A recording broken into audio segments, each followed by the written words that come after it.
Hey guys, Hens here. Today I want to talk about MMR, DBD's matchmaking rating, because I think there's a lot of confusion within the community on how it works and why a high or top MMR environment does not actually exist.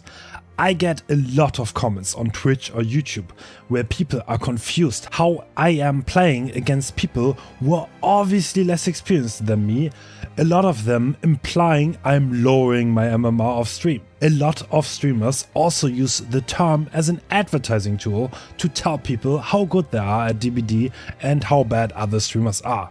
But today I want to educate you on why high MMR matchmaking is a myth. Let's take a step back to the first tests of MMR. Back then there was no soft cap on matchmaking and people waited over 30 minutes per match until the system found equal opponents. You can probably see why this was not sustainable. No one was willing to wait that long and everyone begged the developers to change it, and so they did. On release of the system, they added a soft cap to matchmaking at 1.9k. It was still possible to be high MMR, but for matchmaking purposes, that was as high as it got. This was the sweatiest time DBD has ever seen, with many survivors being unhappy that the only thing they ever see was Nurse or Blight. Following the complaints, they further lowered the soft cap to 1.6k, where it is today.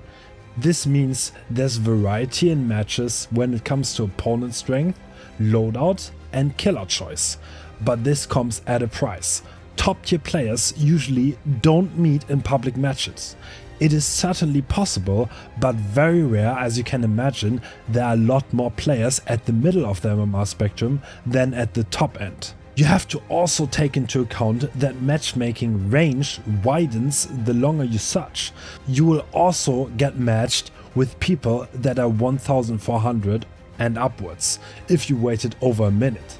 Since MMR only counts escapes or deaths, it heavily rewards selfish play, which is why Urban Evading Claudette is also at the top of MMR cap. If you get chased for 5 gens and died at the end, you will lose MMR and everyone else will gain some, heavily favoring passive over aggressive play. But that is besides the point.